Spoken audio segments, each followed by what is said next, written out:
Hello world, welcome to the Code or Not to Code. I'm Mili Eva. I'm really happy to be here today, and I'm here with Stefan. How are you doing? Hello, I am excited for our second episode in this season. Yay! Second episode. I can't wait. If you're new to this channel, we are two friends who come together every now and again and build stuff. One of us has a lot of experience with coding, and the other really doesn't. So I'm sure you'll figure out which one is which as we go through the stream. It's not that difficult to guess. We do code live, so we don't just build something and then walk you through our implementation. We actually do it in real time with you guys together. So if you have any questions, comments, or suggestions, please do let us know in the comments, and let's learn something together. Today, we're actually looking at testing with a couple of different frameworks. But before we get into all of that, let's have a look at what's new in the tech world, tech news, NewsFlash section of the show. What have you got for us, Stefan? So, for the first part, this is brand new. I think this newsletter is now like 4 hours old, fresh out of the press, still warm. Wow. The .NET annotated monthly newsletter from JetBrains. And I am personally quite excited about that because I got the chance to curate a part of the featured content where, of course, also foreshadowed a bit of our upcoming episode where we'll be using the workspaces APIs of Roslyn in this very live stream to build a standalone Yay. .NET tool that facilitates common coding tasks. Amazing. But in this newsletter, there is so much more content. I think I will be needing 1 or 2 weeks to work through all of that, all of the news from February of in the world of .NET. I will put the That's link really cool. into the chat, and later on you will have it in the Yes. video description as well. So you can have a look in your own time. And Also, it's International Women's Day. Woo! woo, So we did want to have a look at the sites of .NET. I'm not sure if you're familiar with this, but there are quite a lot of really cool sites represented here. I think, Stefan, you mentioned that you actually use a couple of them um, quite regularly. I Um, regularly use the source.net, which is a source browser for the .NET BCL, the base class library. For example, we could have a look at how the system.string, the type that we'll be using today, is implemented. It's just C# code. But also there is the Roslyn source IO, which is now a source browser for the Roslyn API, which we will be using in an upcoming episode to inspect, for example, the Workspaces API. Amazing. And it also has a cool community that's sort of featured on the site, and it's the Women of .NET. There we are. Yay! And it's a really cool community supporting women and people identifying as women and all their allies. So if you want to be part of this community, please go and have a look. There are some awesome, inspiring people on there, really cool speakers, and that's really, really exciting. Happy Women's Day to everyone out there. International Women's Day.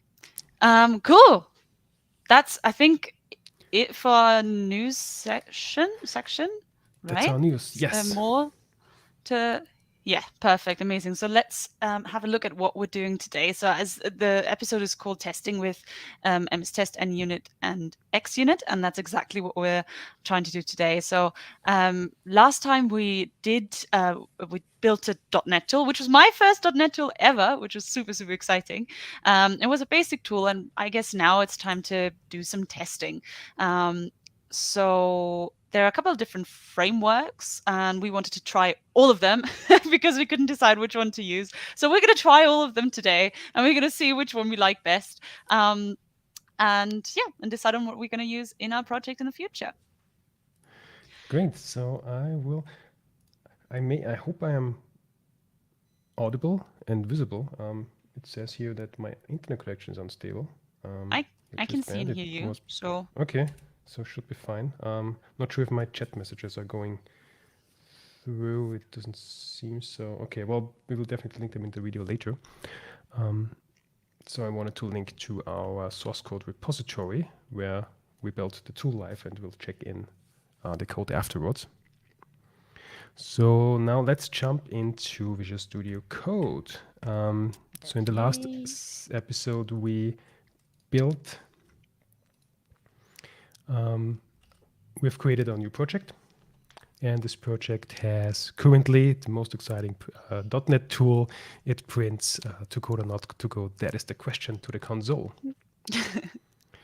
And now it's time to create test projects for that. So let's jump into the console and let's create some test projects. We'll be having a look at MSTest, NUnit, and xUnit. So let's create test projects for these.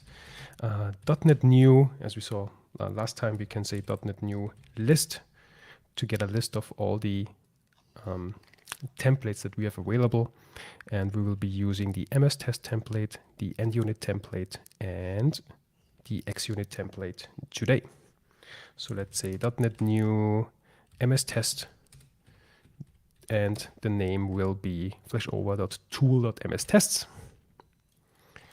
Now let's create a second one, .NET New NUnit, with the name flashover.tool.NUnit tests, and .NET New xUnit -- name flashover.tool xUnit tests. And I see Matkoch87 in the chat. Hello, thank you very much for tuning in. Hi. So now that we've created the 3 test projects, we now want to add them to the solution. But perhaps first, let's create also a project under test, so where we'll be placing the production code. Code.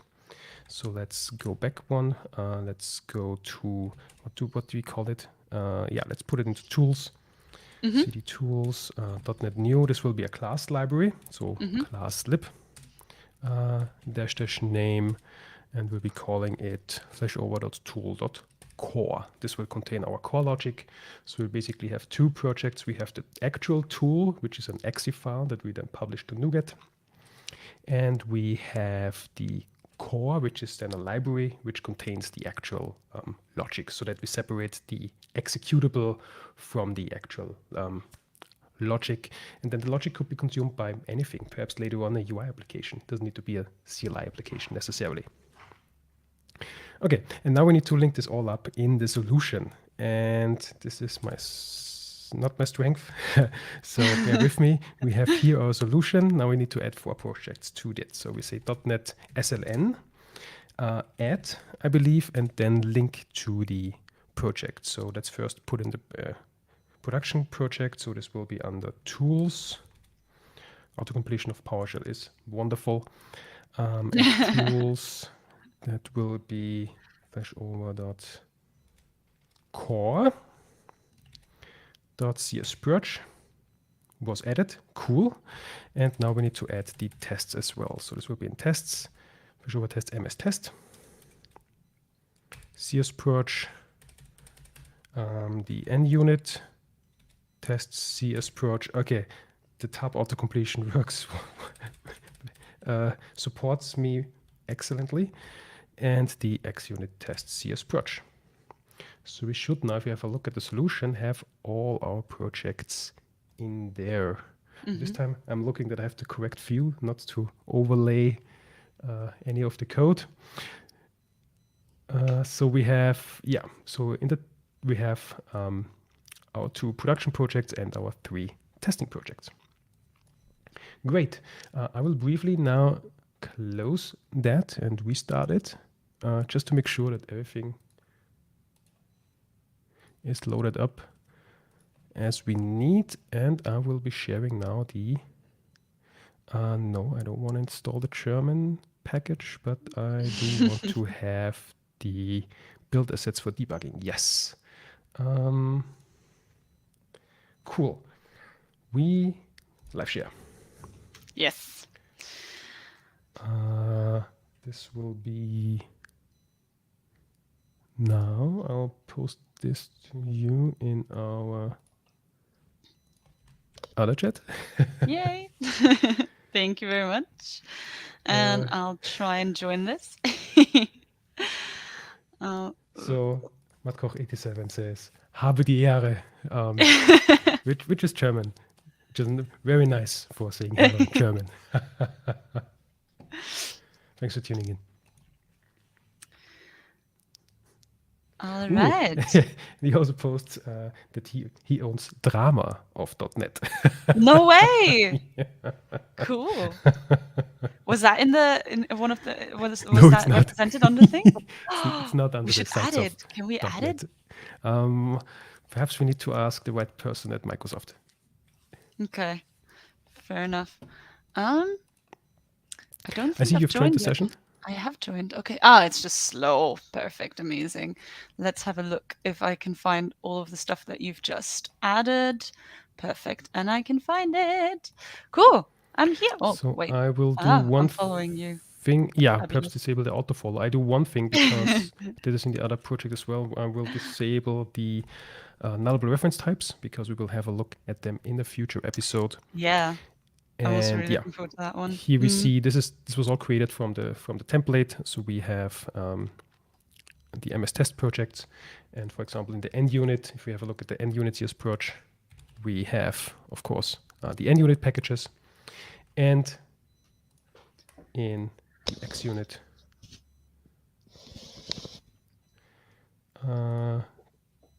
project, we of course have the xUnit packages. Let's disable null reference types here as well. We will check them out in a future episode. Cool. And I suppose a little bit about unit tests in general.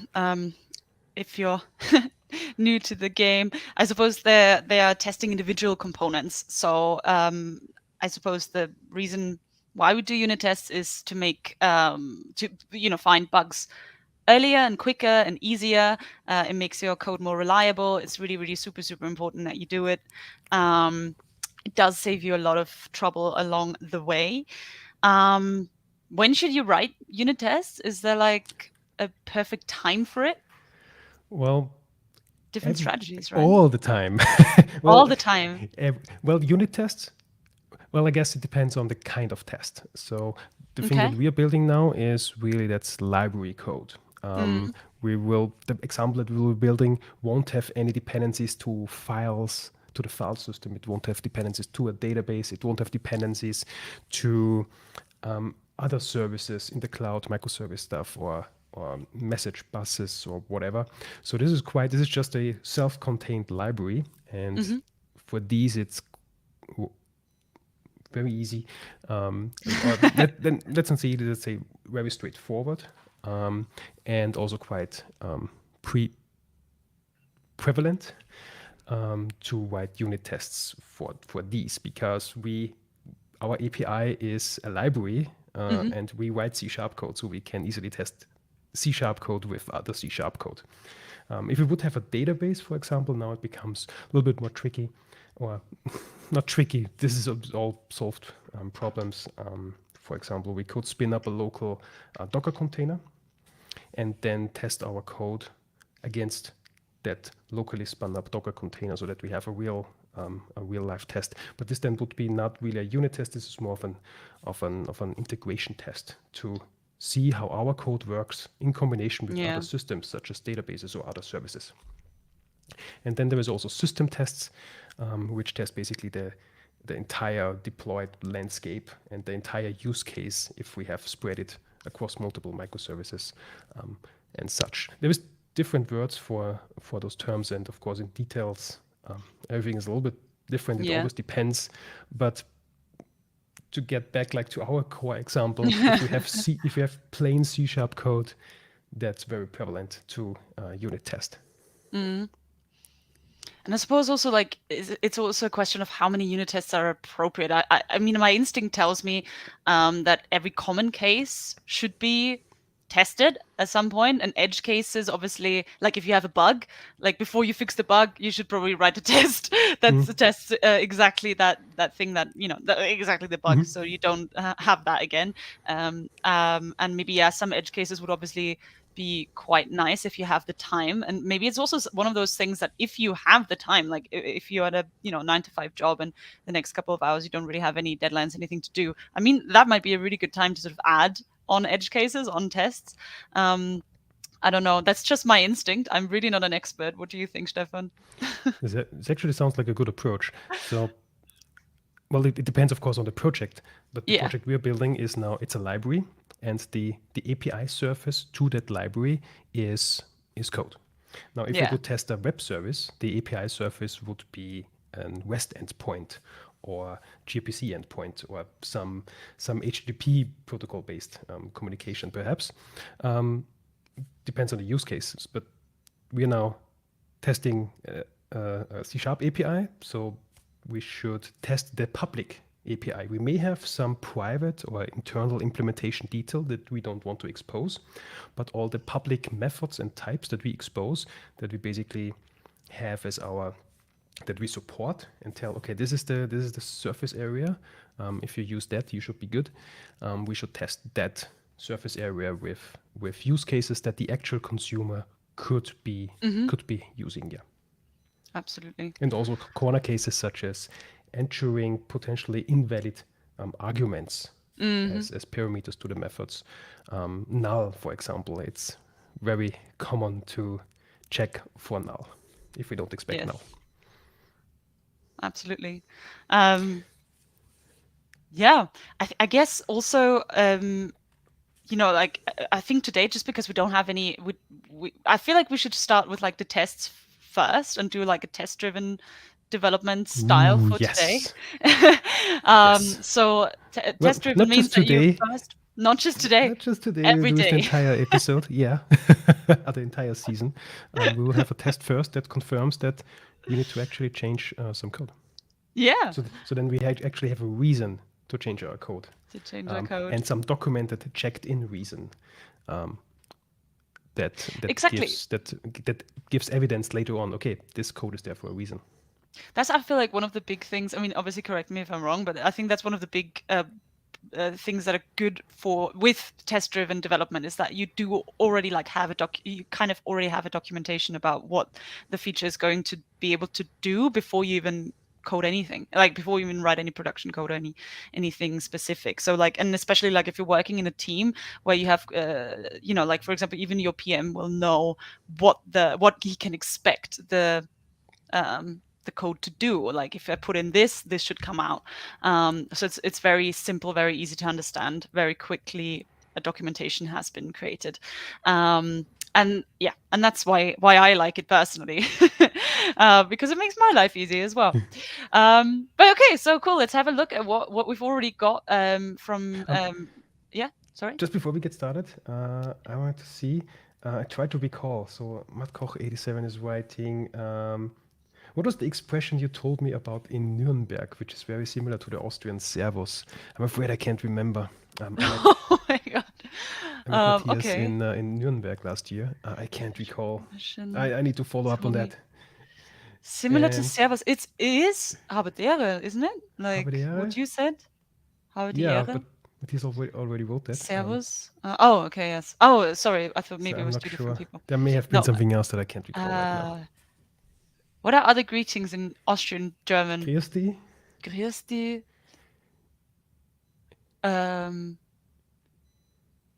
Oh my god, I can't think of any other.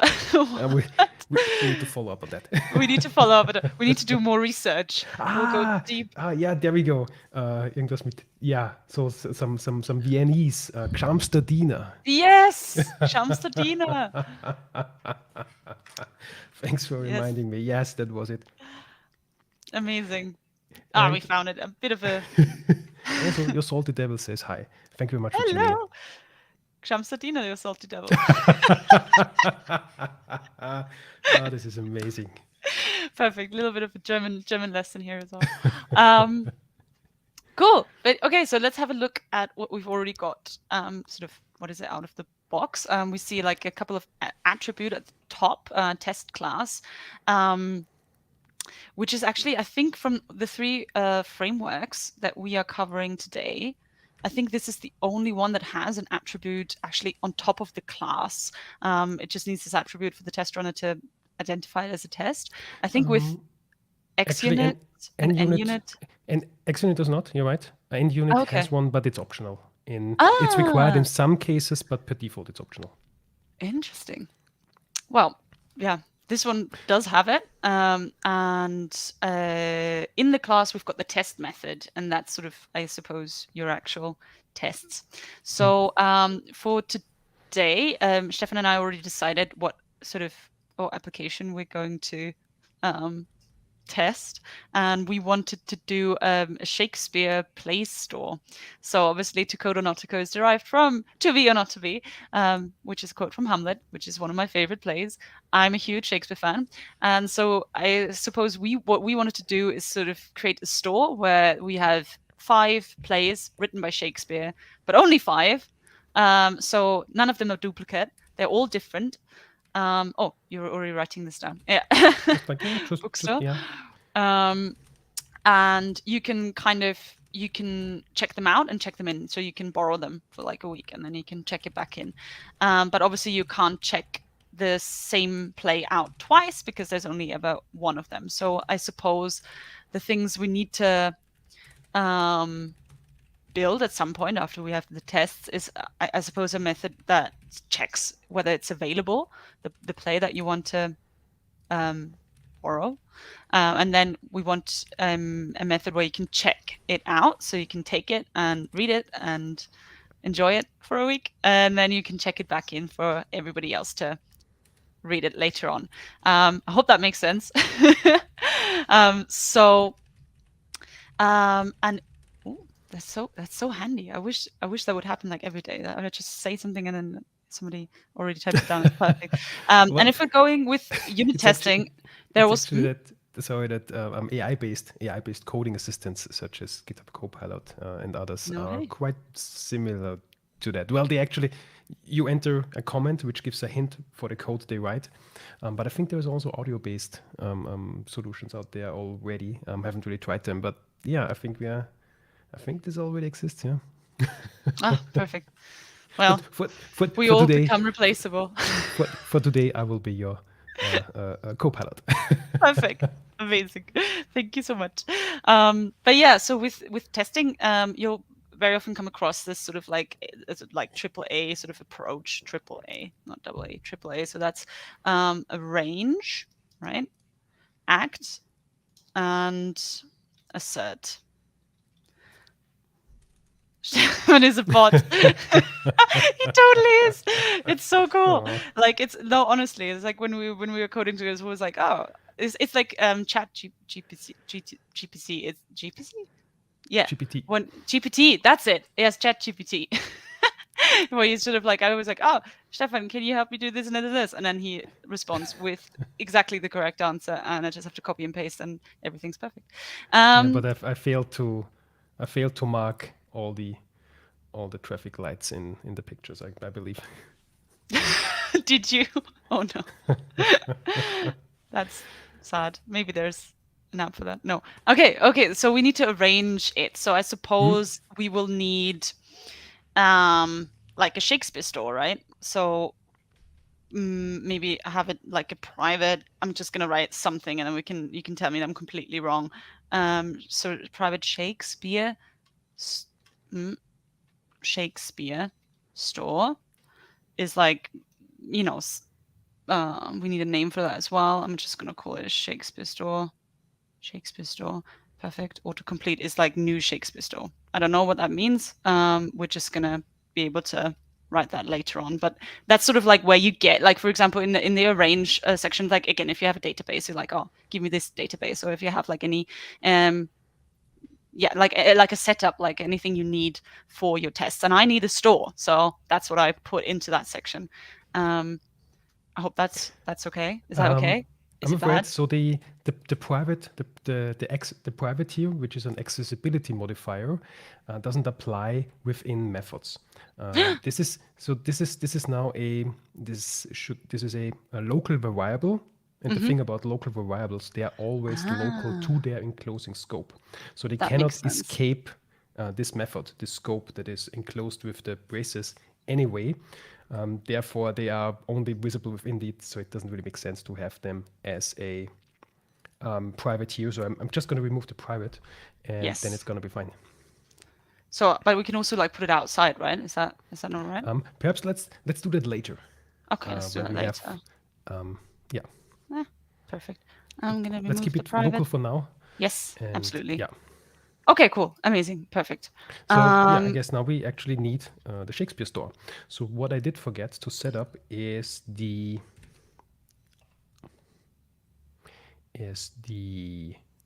reference to our production project. So Ooh, let's good cd shout. I into forgot about that. the source directory, cd into the, so we need to, of course, go to the test directory, cd to the MSTest directory, and we now need to .NET, I think it's add reference, not entirely sure. Let's dash help into that. It is .NET add project optional reference to the project. So we add a reference to, let's go back to directories, then jump into the tools directory, the core, and in there we have our core project. Now this should work, add it to the project. So if we now have a look at the CS project, we should see that we indeed now have a project reference to that core project. That's cool. So the test project is Nice. depending on the production project, not the other way around, because we would potentially leak our tests to the public if we publish our project. So that's not good. So that's the right way around. And now we should be able to Okay. quick fix that type. So what we can do, so this is now in Visual Studio Code, it's Control dot. If we would use, for example, the JetBrains IDE writer, it would be Alt-Enter, offering quick fixes via those light bulbs. And now we do have some quick fix already that Yes. generate type a Shakespeare store and generate a class. So let's do that. And there it is. Yay. But it is Wait. in the wrong project. Oops. Oh no. Should have read the. So of course, well, it doesn't know where the target is. Yeah. Okay. So I'm gonna move that. I should have created. Okay. I guess I need to create the file in the production. Of course, it doesn't know which project. So let's go to the tools folder. Let's create a new file there. Let's call it the Shakespeare store. Oops.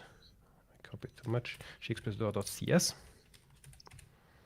All right, we are in the namespace flashover.tool.core and create now our class. So it can't be internal because internal visibility would only be to this project, to this assembly, but we want it to be accessible to others. This will be our public surface area. So we want to make this public. Public. Nice. Right. And if we now go back to the test project and we hit Control.now, yeah, now it's offering to use the correct using in order to refer, to import the namespace where this type is in. Now this namespace is known, and there we go. Perfect. Amazing. Now we've got a Shakespeare store. Easy as that. Okay, let's move on to the act section. This is where you sort of like call your code, your method, like for example. And I think the first one we have here is check availability. So to me, that sounds like a bool, right? So is available, bool is available. This is what I want to call is available. Yes. And obviously that would be something like Shakespeare store dot is available, because that's the, oh God. And then I want to pass in a play, like for example, Hamlet, right? Cool. Something like that. Yeah, obviously the method doesn't exist. First, at the end of the line, we need to. We need a, perfect. Do you recall why we need a semicolon at the end of the line? I do not recall. Yeah, Because it's just the law. Because yes, because technically our C# code could be in one single line. So no, we you could did tell me that before. Well, we could have it like this. We could have our entire program and entire libraries, entire projects in just one single line. Maintainability would be awkward because Git, for example, is line-based. So if we change code, we change every time everything. This would be horrible to maintain, but it's technically possible. This is why we need a semicolon at the end to terminate that statement, declaration, whatever.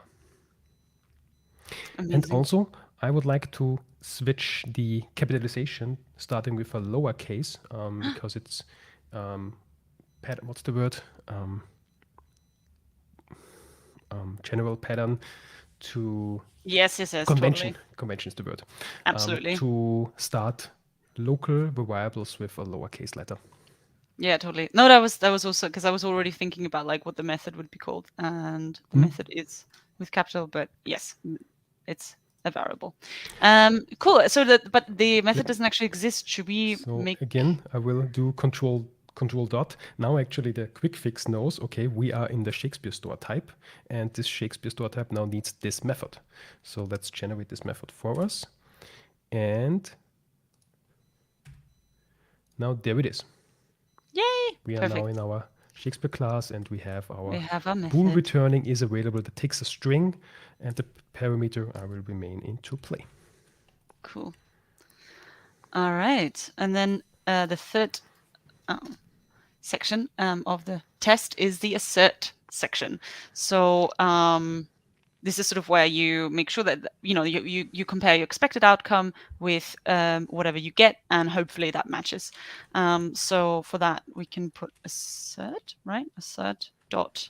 What do we have here? You can't see what I am being shown. Well, actually, I can invoke the auto completion on my end as well. Cool, amazing. So you've got a couple of options. I'm just going to take the first one just because why not? So R equal, and here we have to put in, if you again do the autocomplete or the sort of the window, you can see what you need to put in. No, you can't. Anyway, I can see that the first parameter is supposed to be, here it is, the expected, and the second one is supposed to be the actual. So let's put that in. Didn't you say I could also like write sort of expected like that? Yes, I can. Yes, expected. You can. This is optional. You can optionally pass arguments as named arguments. Yeah. And then actual. I suppose is play available, right? No, is available. Is available. Or is Hamlet available? Is available. No, this is a method. Yes, this is sort of what we get, and we need the thingy semicolon. Yeah, so this is optional, but it just makes it more easier to see what is what, I suppose, with this. So let's with the correct filter, let's run the test. I do a .NET test. And let's see what the test does. It will pass. Hold on. What does it pass? Should it pass? Should it fail? That's unexpected. That is unexpected. That is unexpected. That is quite unexpected. Yeah. So let's debug. We are in the MSTest project. Okay. And we're doing .NET test. That's interesting. Oh, okay. Now there we go. There we go. We try and perhaps what I use do we get? Green color. So we get that when invoking the isAvailable method, we get a not implemented exception. Yay! That's and because this is exactly what we expect. Yeah. Exactly. This is exactly what we want because we haven't implemented the method yet. So should we do that? Let's implement it. Yeah. Okay. But if we do strict TDD, we must only return what we actually need. So what is actually expected. Let's do this perhaps for the first example. To only return what we really, really need. So what is it that we expect? True. Yeah. So but actually, I will put them in this orientation. I think this could be better. Yeah. So at the bottom, we have the production code. At the top, we have the test code. And what we expect is true. So perhaps let's do that as well. So is it just like return true or something like that? Yeah. Return true. Yay. And now let's run the test, .NET test. And Is It still red. says not. Okay. Yeah. You know what my issue was? I need to hit Ah. save. Yeah. Once we save. Ah. Exactly as Classic. expected. Aye, aye, aye. And the test passes. We have our first passing test. Perfect. Done. Dusted. And Features tested, and we can go home. No, that's obviously that's not. well, Never the trust a green test is the thing, because it is green, but obviously it's not really doing, the method is not really doing what we wanted to do. although, well, we currently have 100% code coverage. In a future episode, we will check out code coverage, but currently we have 100%. That's as good as it gets. Nice. Perfect. And just before we go on, Eric has joined. I'm glad you made it. Yes. Now the party can start, finally. With Eric on Writing the board, next nothing can test, go right? wrong. Yes. So are we writing the next test, or are we implementing the method? Let's add a new test, and that forces us to change our code. Okay, fair enough. So, well, there are two options that we could now have. We're obviously testing. We said we have 5 players in our bookstore. We've tested whether one of them is available. So we could either write a test where we check whether another one is available, or we write a test where we sort of like check what happens if the play isn't available. So when we get a false return to us. Let's start with the second one. All right. Let's continue with the second one. Yeah. Let's continue with the second one. So I'm just, oh, that's too much, isn't it? No, it's all of it. Yes, perfect. I'm just gonna copy paste it, because why not? Because, oh no, what did I do? This is so much fun. Live share. Okay, method. Oh wait. Oh, we haven't even. Should we sort of change the name? We haven't talked about naming yet. Yes, I'm bringing up the page that I would like to briefly show. So let's jump to, this is now documentation for Microsoft. This is what we could start with. While this is not necessarily the only way you can solve it, there may be better solutions which are more apparent for your project. But for now, it could be a good start point for us, and maybe later on we determine, okay, this is maybe not the best naming for our case. But yeah, so we do the arrange, act, assert already. And for naming, we could do, there's the first part, the name of the method under test. The second part, the scenario under which this method is tested, and then the expected outcome. So we could have, and that underscore separated. So what we could start with is, if I find the correct tab, there we go. So the method, right, is available. I'm sorry, I barely hear you. Also, sorry, yeah. I'm back. I think the method is called available.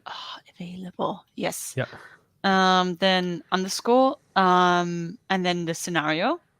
I guess so. Play is available.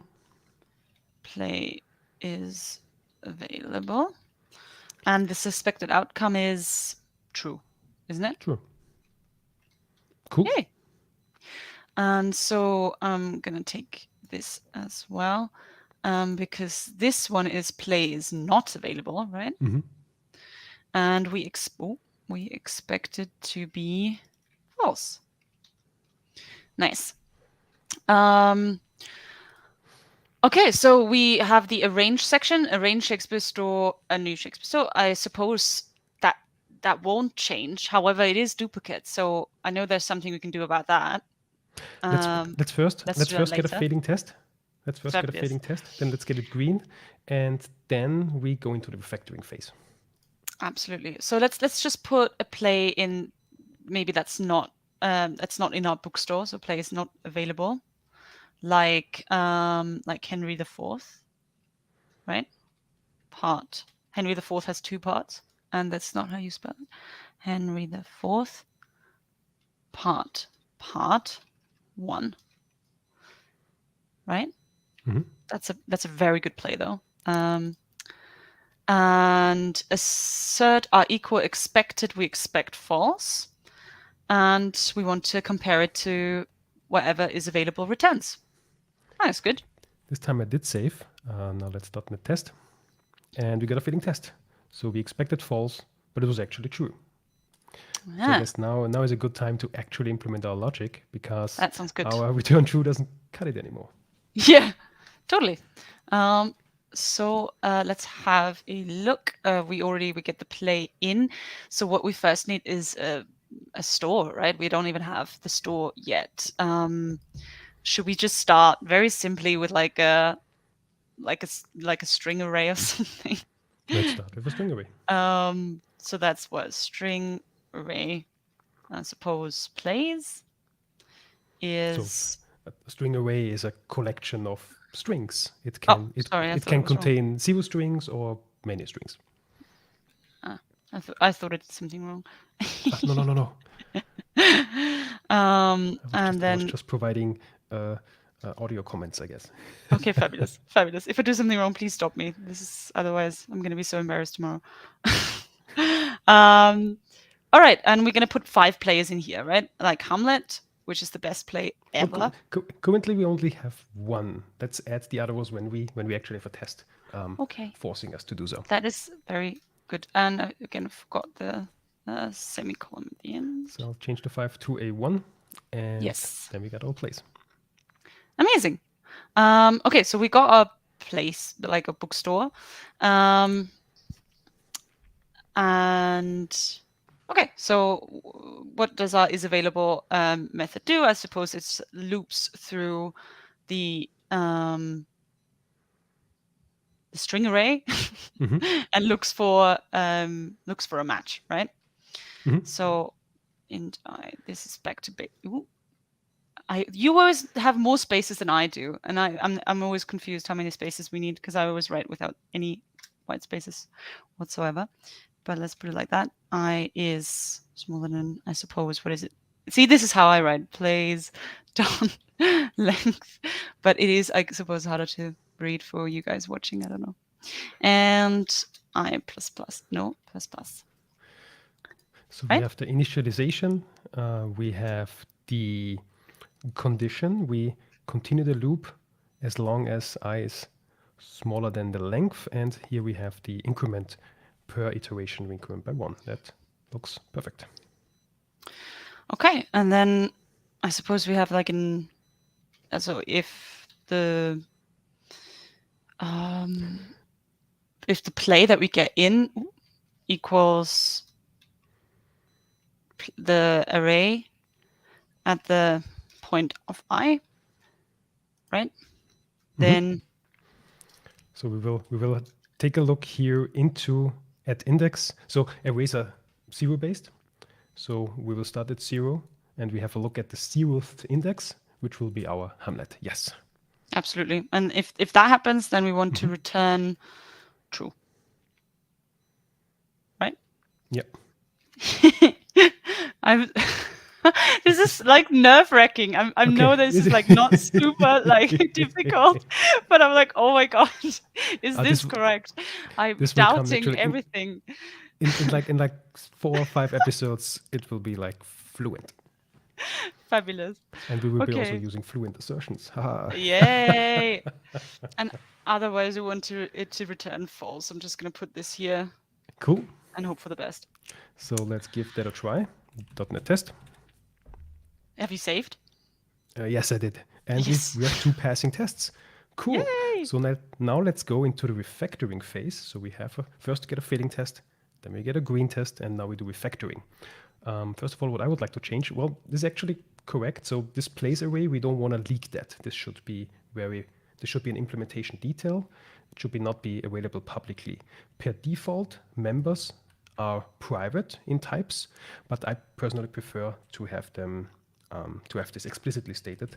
So I wanted to add a private here so that we clearly state we do not intend to leak this array to the consumer. And I guess in the test, you already had a suggestion to remove a code duplication there. Yes, absolutely, because we are grabbing our Shakespeare store twice, and we actually can do something that's a little more efficient, also with a new attribute that we can show you guys. So, which is the test initialize, I believe it's called in MSTest. Test initialize, yes, perfect. So with this attribute, this is sort of where you can put exactly the arrange part kind of outside of your tests, which avoids code duplication. And so I'm just going to have a public, yes, void. Yes. Test initialize. I can see here, perfect. And in here we can have what did I do? I did something wrong. Thank you. I'll just do some. Thank you. Perfect. Bottery. And so we have our Shakespeare store. It's like, this is again wrong because I actually wanted the variable. It's like new Shakespeare store. And then obviously we haven't gotten this anywhere outside of the method, so we need to write it on top here as well. So this can be private though. Private Shakespeare store, right? Yeah. Perfect. And yes. Yes. Sometimes autocomplete is not so great. Sometimes it's perfect. So here we declare a field, which is now visible in the entire class. It's private, so it's not visible outside of the class. And we do initialize it here. When is the test initialize executed? Before the tests run. Yes, and actually before each and every test. So before we run this test method, we will run this, and before we run that, we will run that again. So every test gets its fresh new store. There is also other attributes such as a class initialize, and the class initialize now would only be executed once for all of the methods. So we could have a more grouped initialization that then all tests share. And there is way more. We can also do this on an assembly level, which then applies to all test classes, and also the other way around for the cleanup. So we can execute some cleanup logic after each test, after all the tests in one test class, and after all of the tests in the assembly. Yeah. And amazing. Now that we have that ready. Oh yeah, now we can still, yes. We can remove those things. Cool. Perfect. Yay. Oh, no, not the act. I want this to remain. Yes. Perfect. Amazing. Looks better already. I love it. And now let's give a .NET test. I saved this time, and still everything is green. Excellent. So you have some comments.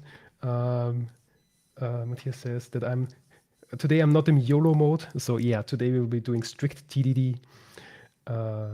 Your Salty Devil is asking if there are any good jokes about unit tests, because they're all just mockery.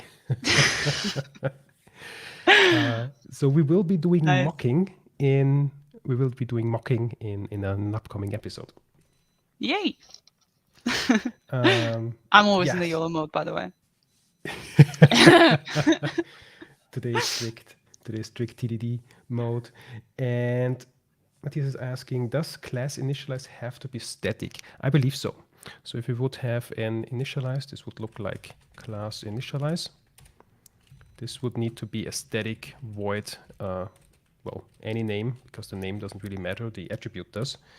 And now this will be executed once before any test in this class runs.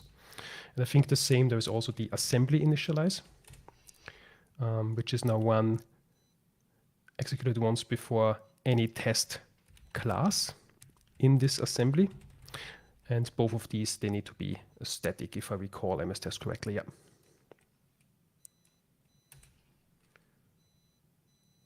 So the test class is instantiated once per test method.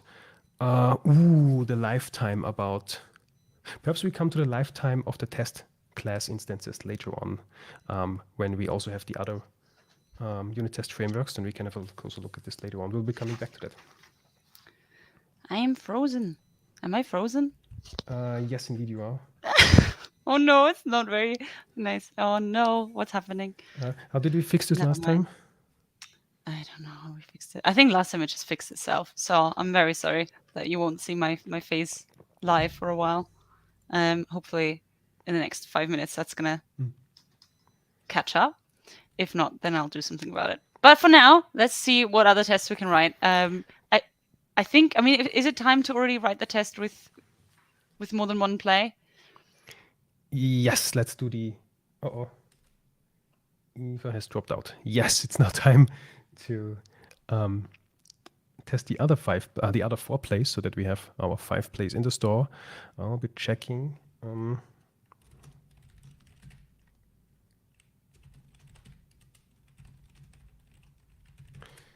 Sending the invitation again. Enjoying the traits of live coding.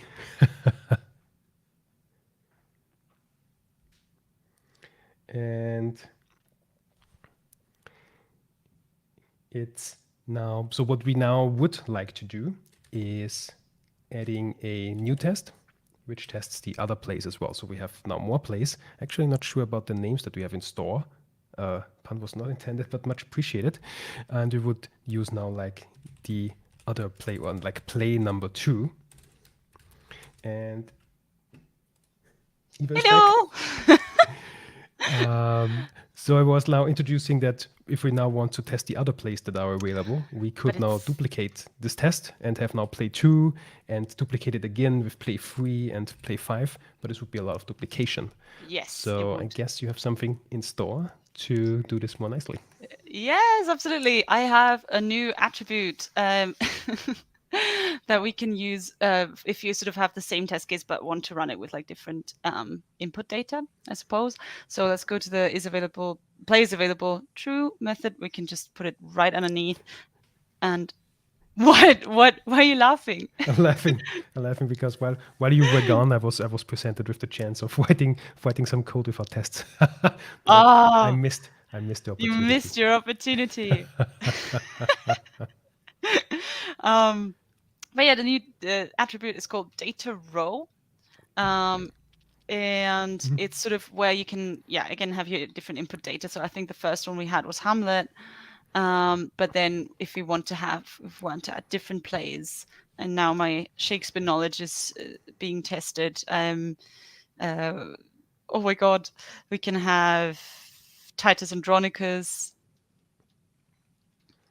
which everybody is obviously familiar with. I hope. I think it's just me. Has anybody watching ever seen any Shakespeare play whatsoever, apart from myself? Maybe King Lear? No? Also, I think that one's a little bit boring, so I think you didn't miss anything. But it's very famous. Othello. That's a good one. Can I think of how many have we got? 1, 2, 3, 4. We need one more, huh? One more. Let's go with, I know which one. Everyone knows this one. Romeo and Juliet. Come on. Even I do. So now we've got 5 plays. Now we need to change a couple of things a little bit, because obviously we have to have an input here, which is going to be a string called play, right? And is available. We're not checking for Hamlet this time. We are checking actually for the play. So if we save and run the tests, they will hopefully fail because these wonderful plays are not yet in our bookshop.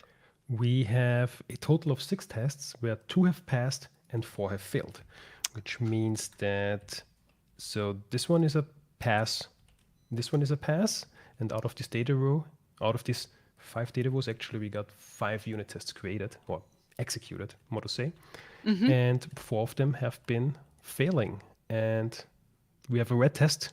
We are now allowed to go to the production code. Go to the production code and change it. Okay, so now we want 5 players here, and I can just add them in the string array, right? That would be good. Titus, and now I have to not make any typos. Dronicus, great play, amazing. I've seen it a million times. Oh, you're writing. You're helping me. Thank you. Well, typos aren't We have unit tests, right? They guard us against typos. True. True, Unless true, you have true. typos in both places, then that would be not so good. That would be not so good. And now I need to run again. But I always need to do .NET test all the time. So this is where another command of the .NET CLI comes in. We can do .NET watch test, which is basically the same as .NET test, but it has a look at both the project and the project under test. And if any file changes, so if we save, all of the tests are executed again. So we only now need to save, and the test will be run. And now we have 6 passing tests. Amazing. Cool. Perfect. Okay. What's next? Is that all we can do for this method? Are there any tests missing, or should we move on to the next? I'm pretty happy with the is available.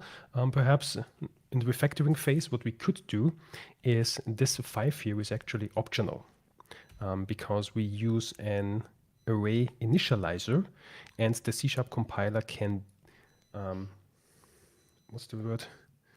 Infer the length of the array by the elements added. So the compiler sees 1, 2, 3, 4, 5 elements added. So it will create an array with size of 5. So this is optional here. And actually, if we would make a mistake, if we would say 4 here, this would be a compiler error. If we would 6, would also be a compiler error. So yeah, both goes in this case. And we do have some questions. So as we know that due to that class testing is supported mocking, every class can have an interface in most of the use cases. What's our opinion on that for mocking? Well, I guess as always, it depends. If we want to, perhaps in a unit test, we want to really abstract, array some implementation details of a database or a remote service. If we have that dependency, well, if we can't avoid it in the code, best is if we avoid it somehow and then have some composition layer, bring it all together that we then test via integration testing. But if we need to have a mock, then it's easiest to do with an interface, because then we just have our custom mock implementation. We just implement a different type of that interface, exchange that, and now have the fake type, not the real type. But yeah, I guess we talk about interfaces and mocking definitely in a future episode when we get more real with actual code and workspaces. This will be upcoming in future episodes. What do you mean actual code? I think the code that I write is super actual. Sorry. No, bad I know wording. what you mean. I know what you mean. Oh, yeah, you got me. Matze is writing the explicit array length makes Matze nervous. Yeah, me too. That's why we removed it, since that was implicit. Has Stefan watched those plays as well? No, he hasn't. Have you seen any Shakespeare play? Not that I can recall.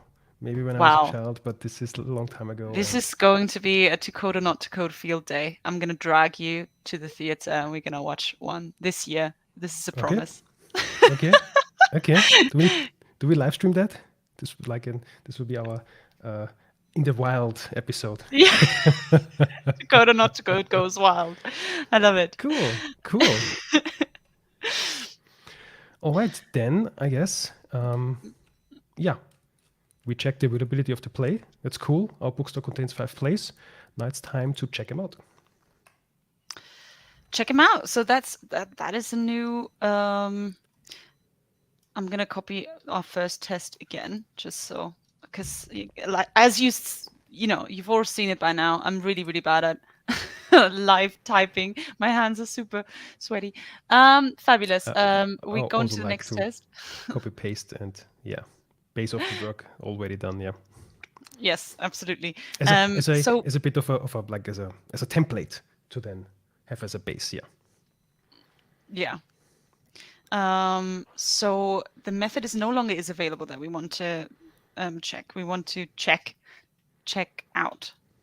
That, and our scenario here is plays available, right? Yeah. Okay, that sounds good. But our expected outcome is that, I suppose, everything goes through. So what does that mean? Does that mean it doesn't throw an exception? Yeah, Okay, so something like does not throw. does not throw. We could have a different API that returns a Boolean or some other mechanism of confirming that it was checked out. But yeah, for our API, we designed that it does not throw. Cool. So we've got our arrange thing up here now. So we just need to act. And this time act will be a little bit, I suppose, even simpler. So it's going to be Shakespeare store.checkout, right? Something like that. Check out will be the method that doesn't exist yet, and we want to check out the particular play. What do you think? Does that sound good? Sounds Fabulous. Good. Back to basics. Oh yeah, and what do we assert? Let's see. I'm just gonna get rid of all of that and see what it offers me. I've got an. Well, we could assert that now the play is no longer available. That is really good. So I've got an is false here. That sounds good. I like that. And then Shakespeare store dot is available, which is the method we already have. And I'm gonna get in the play, and that should be it. I will be a copilot and generating the method checkout, which is now generated here. It throws a not implemented exception, so our code compiles. Let's save. .NET Watch is kicking in. Nice. I hope. Is it? Yeah. And we have, we have an error. Okay, we have a syntax error. Yes, we're missing a brace here. Now the syntax is fixed. We just save. .NET test is running, and we got 5 failed tests. It's the does not throw. Yeah, because does not throw actually does throw. Not implemented.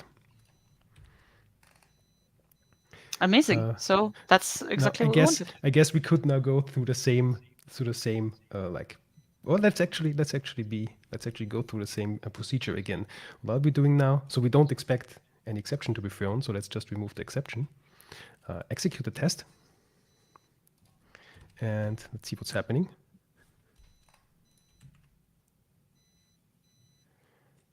Still failing because now the assertion failed. Assert false has failed, which is that assertion. So the play is still available. So now we have confirmation. We need some implementation. Okay, but like. And yeah, live stream from the theater. Yes. Yes, that would be tricky, so cool. But okay, that's on the roadmap. No, we'll totally live stream from the theater. It might not be like an hour's live stream because they might kick us out, but it will be. That's the goal now. How fast can they kick us out? Or how fast can we get kicked out? To code or not to code gets kicked out of Hamlet. I'd love that. But okay, so with the checkout function, what it's supposed to do, it's supposed to actually remove one of the titles from our list right now, right? So afterwards, it should no longer be found, which is something.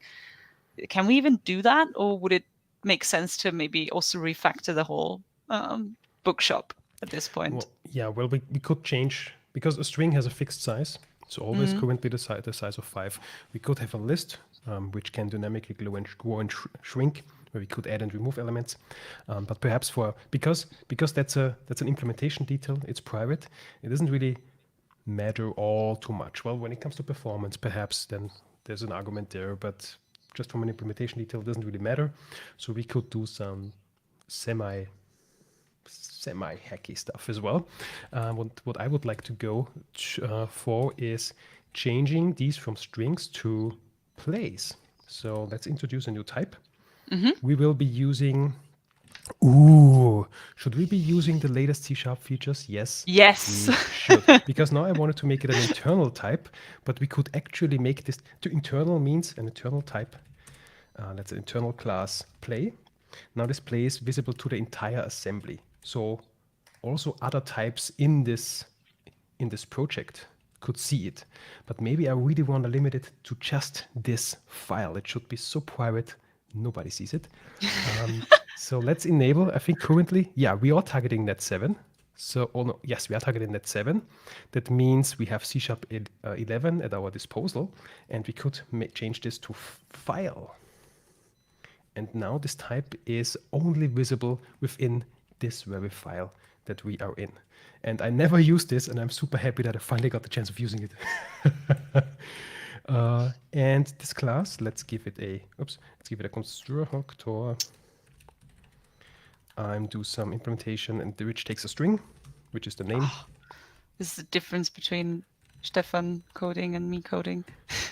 And it's like well, on speed.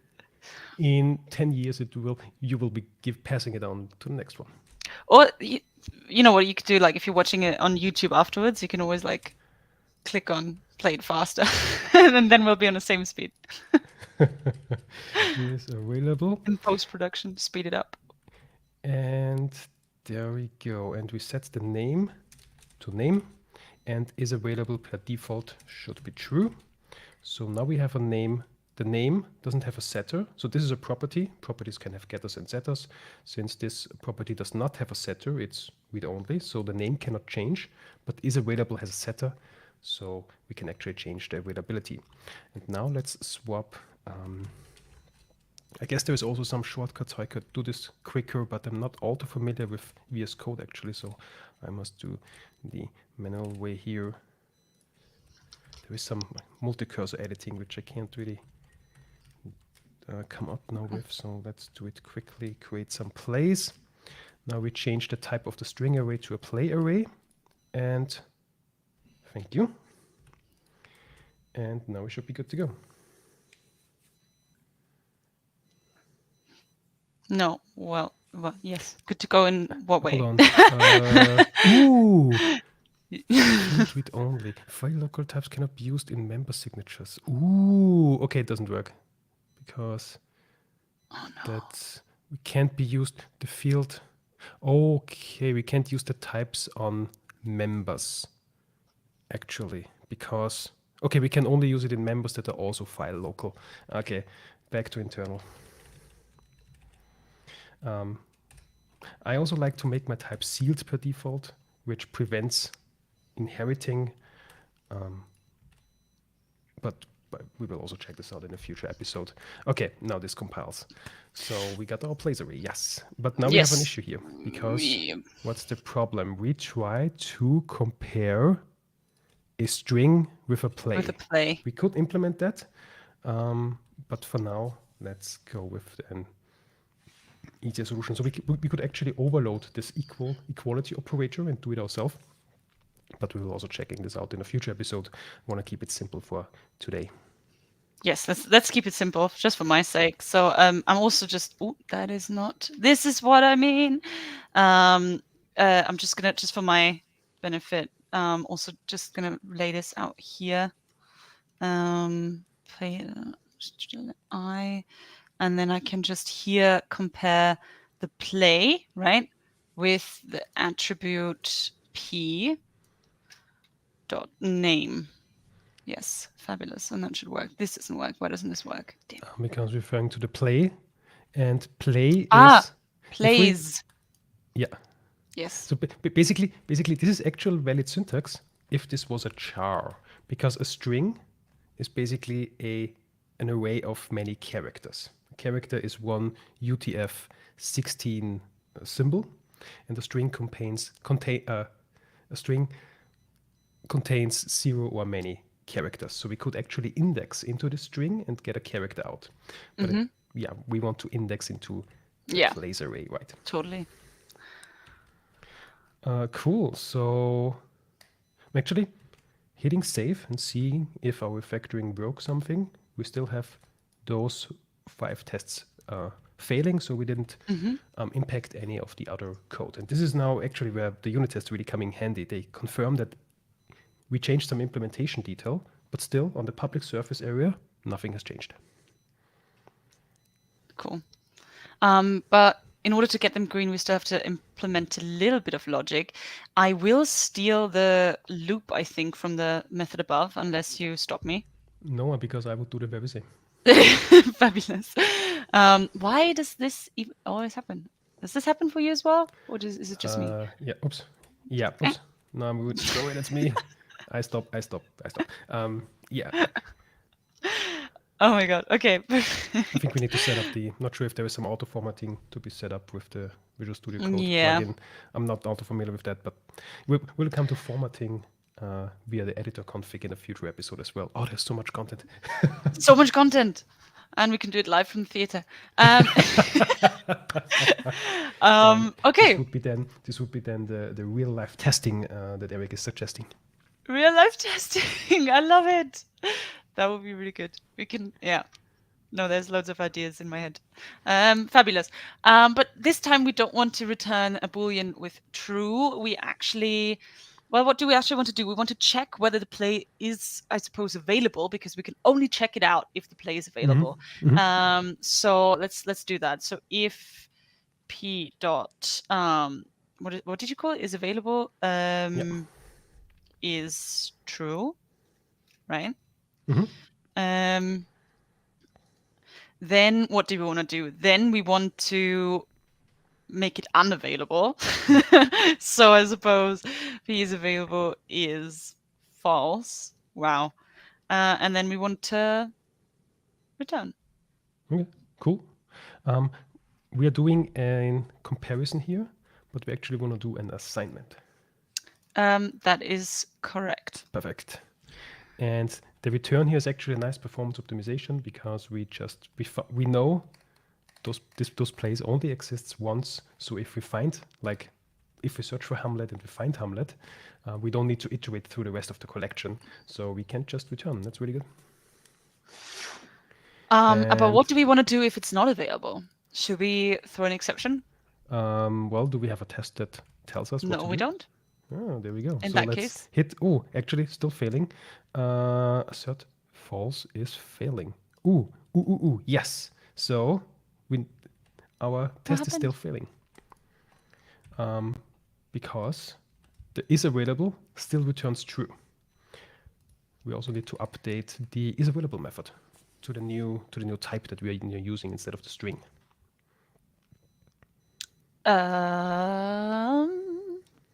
Instead of this string? Because we hard codedly returning true and false here. Okay. But in this case, we actually need yes. to refer to the property. Absolutely. So return is available. Cool. Let's control save and look at the test. I expect all the greens, 11 passing tests. Perfect. So perhaps some refactoring in the refactoring phase. Writing this is actually redundant. So an if statement actually requires, if I write if, requires a Boolean. So I could technically return, write like true in there. That means this block is now unconditionally executed. Or I could write false. Now this block is unconditionally never executed. And what we're doing here is basically we already have a Boolean and now compare this Boolean to true. So it's kind of redundant. We can basically just get rid of that. Yay! And nice. if we would like to do the opposite, then like if we want to check if it is false, we could just negate this Boolean by placing an exclamation point beforehand. And now this actually reads also a bit nicer. It says if play is available, then we set is available to false.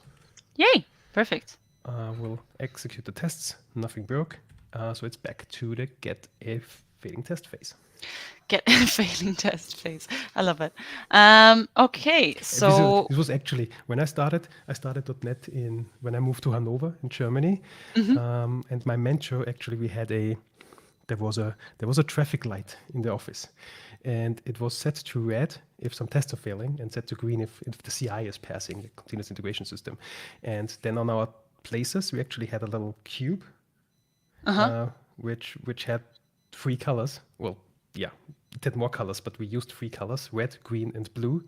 That return to always keep this TDD phase strict. So we first were in the red phase, get a test failing, then in the green phase, make it green, and then the blue phase refactoring, and to repeat that cycle. And that still stuck with me. I love it. That's a really good way to make it. Yeah, to really make it fun and make it stick. That would work with me as well, I think. We should have that for next time. Thank you. I copy pasted it again. I think if we have the checkout factor is play with the scenario play is available, we should now have the scenario is play is not available, right? And then we want to throw an exception. So does that just like does throw or just throw? Does throw or throws. Throws. I like that. Throws. Fabulous. Cool. So how do we make the play not available before we check out?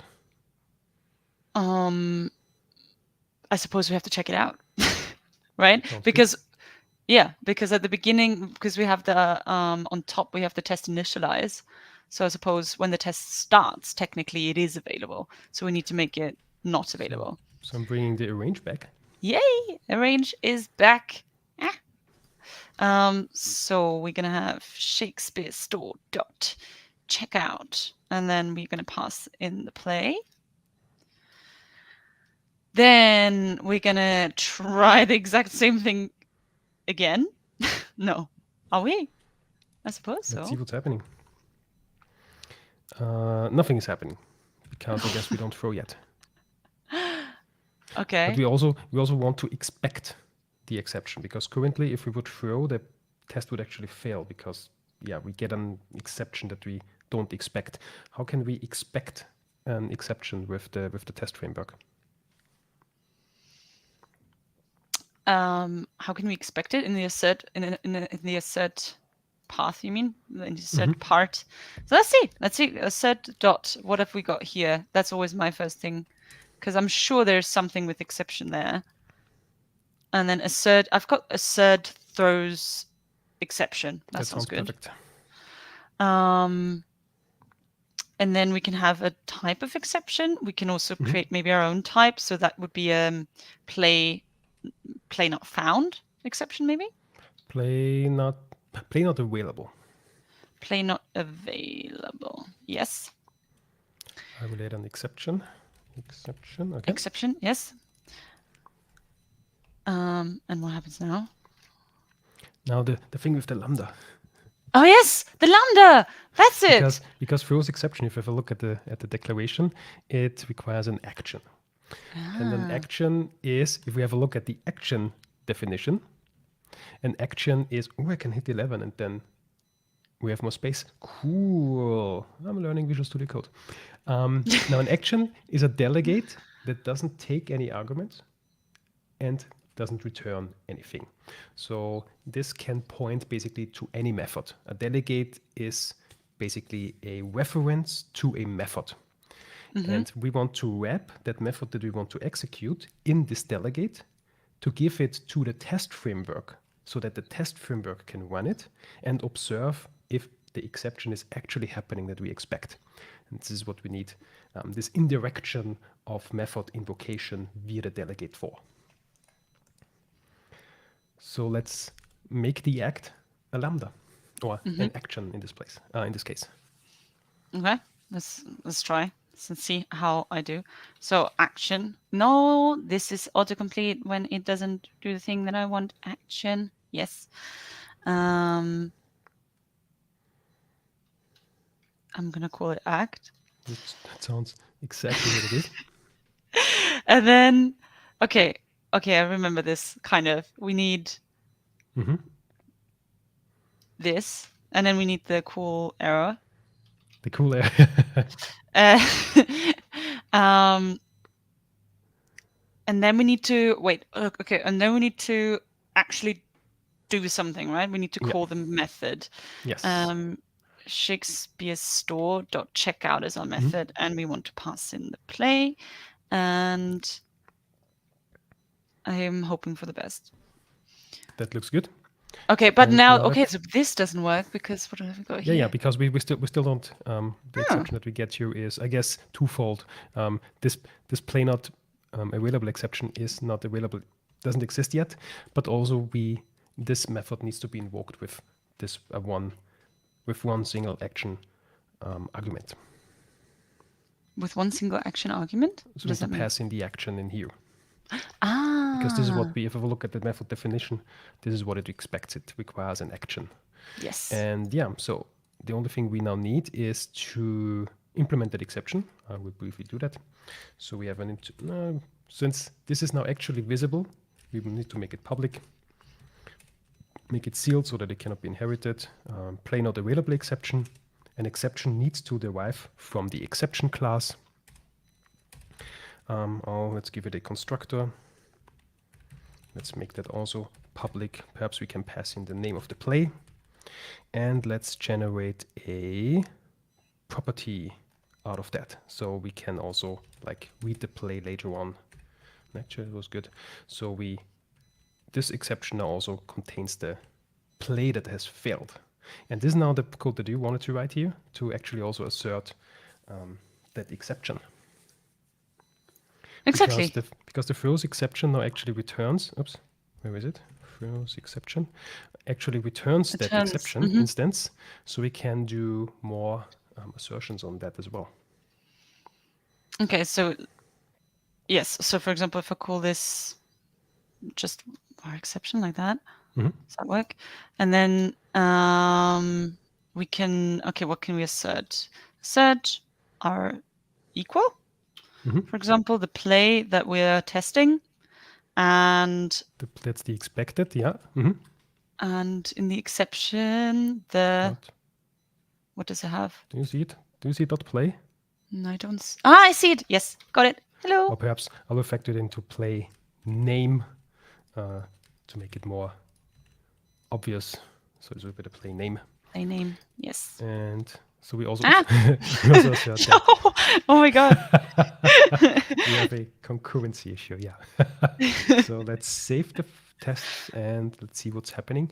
We have test failing because no exception was thrown. We expected exception, but don't have an exception. So it's implementation time.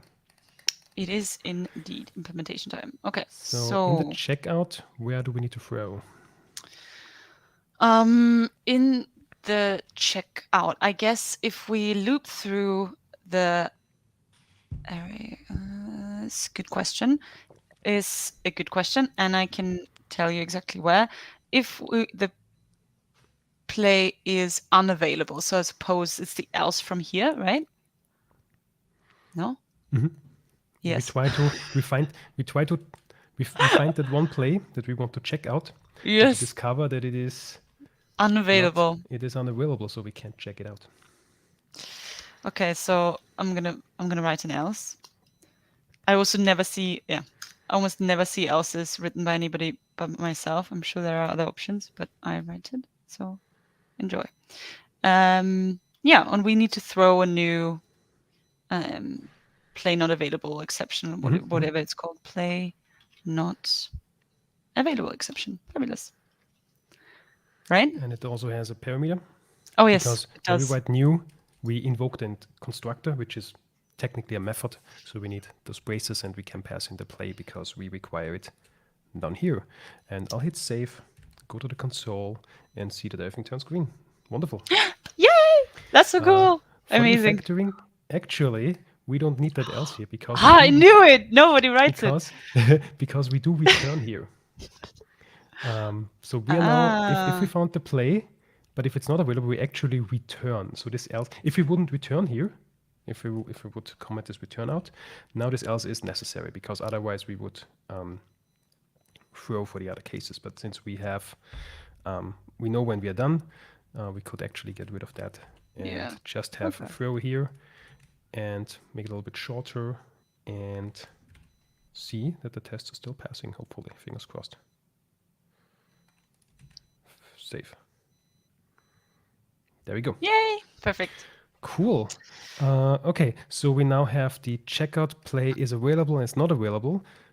So we got that taken care of. Now for the last trick, before we then have a look at the other test frameworks. What about checking back in? Yes, let's do that. Okay, so I'm gonna copy. I'm just gonna copy one of them. Don't know. We can also like copy. Let's do all of them at once. to save some time. Maybe we break a little bit with the strict TDD, but we are now Okay. pretty confident of what we do. What? What do you mean, So all of perhaps them?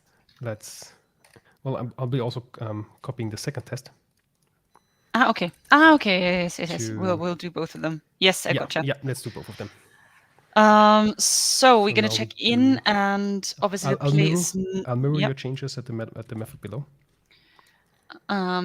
If you check in, the play is obviously not available because we said there's only one there. So this is like play is not available, and then we also expect it not to throw. So what we have to do is here as well. I think we have an arrange part because we need to make it not available. So we need to check it out first. So Shakespeare store dot check out, and then we pass in the play. And then we need to check it back in. So that's the check in method that we haven't implemented yet.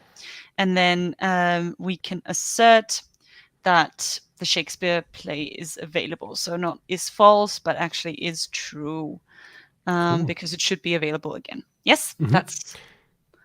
And down there in the exception phase, so if the play is available, so I'll just get rid of the checkouts here. How do we get the rest working? So in the case the play is available,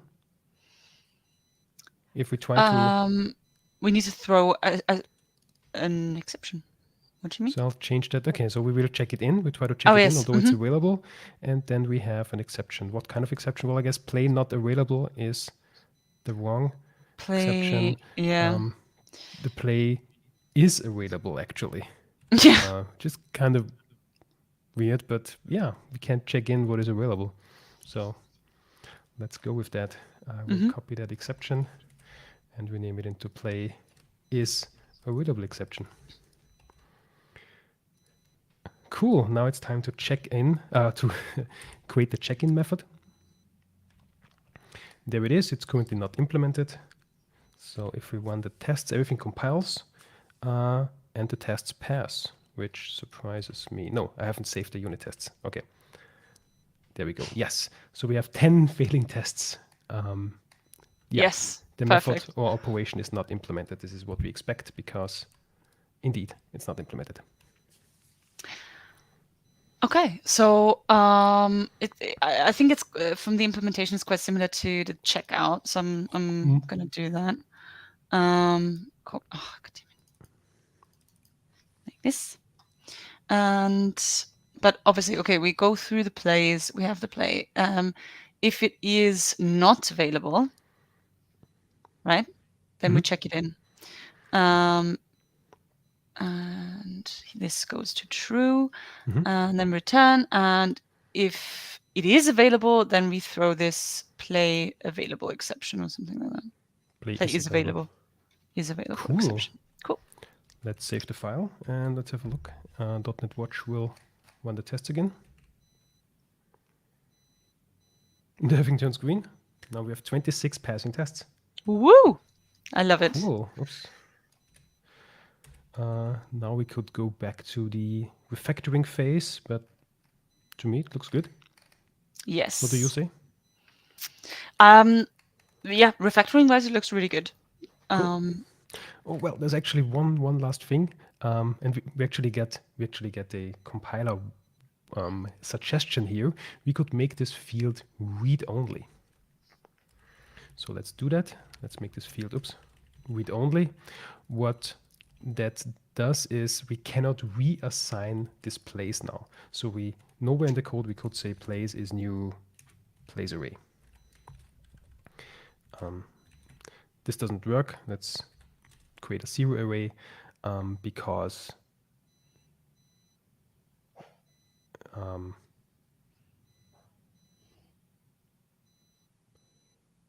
could not be found. Am I? Oh, but it's just play. Sorry, my bad. Yeah, there we go.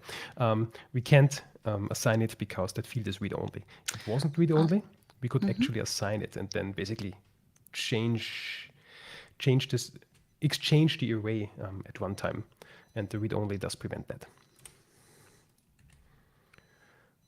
Cool. Okay. I'm pretty happy with the suite of tests that we got.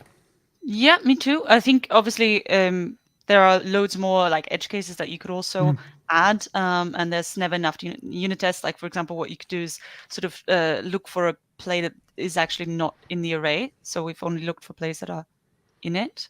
But maybe we can save that for another day. Maybe let's have a look at the other how these unit tests would look like in the other frameworks. So I will copy all the implementation after the unit test and switch to the next test framework. So let's go with NUnit next. Let's go to the NUnit test and let's paste it in here. And we will get a lot of compiler warnings and errors. Actually, I love errors. it. Okay, so now we are in NUnit land. So how do we write the same functionality but in NUnit? well, the sorry, I'm just trying to. The attributes are called differently. I know that much. So maybe we can just like use the same the correct attributes and see where that gets us. So what have we got for NUnit? I think so we said where are we? I'm confused. I'm gonna follow you. Where are you? Yes, here. Fabulous. So what is test initialize? I think it's called test. Is it setup in? I think it's just setup. Setup. Fabulous. Test method is just test, I believe. Isn't it? I think so. Yeah. Yes, let's try. On screen. And the data row is called test case, actually. Which I'm going to copy and paste and paste and paste and paste. And I'm going to do that on all of them. I'll help you. Yes, please. By changing all the data. Oh, actually, we could do a Control H replace, but we could do that. You want to do that? Yes. Or let's do this for the next file for now. Okay. Since we edit, we do manual. And the test, you said the test method just becomes test. All right, cool. Where are our cool? And I think the last errors we got at the throw exception seems to work differently in NUnit. Throw exception. Yes. How does that work? Does contain a definition throw exception. Let's just go assert dot, right? yeah. This is what I do all the time, just because this is what IntelliSense helps us with. And so sees shows us all the public members, and the approach that you chose differently previously is like pretty good. So let's have a look if there is something with X. Okay, there isn't anything with X. Perhaps there's throws. Something with throw. Ooh. Yes, throws. I love it. Oh, Joe. Also, okay, I'll select the throws here. Yes. But that still doesn't so the act, it complains now about the act. So the throws now actually looks different. So the throws takes a test delegate. It doesn't take an action. So let's have a look at what a test delegate is. A test delegate is a delegate that has 0 parameters and returns void. It's actually the same as an action. But in NUnit, the authors decided to make it more explicit. So we can't have an action here. We actually need to use a test delegate. So would you like to change it? No, you can change it. Okay. So if we change the action to test delegate, it's really the same thing, because if we again have a look at the action is a delegate that takes 0 arguments and returns void. The delegate as well, the test delegate is a delegate that takes 0 arguments or has 0 parameters defined and returns void. So we only need to change the type and we are good to go. And I will do the same in the method down below as well, changing the action to a tested delegate.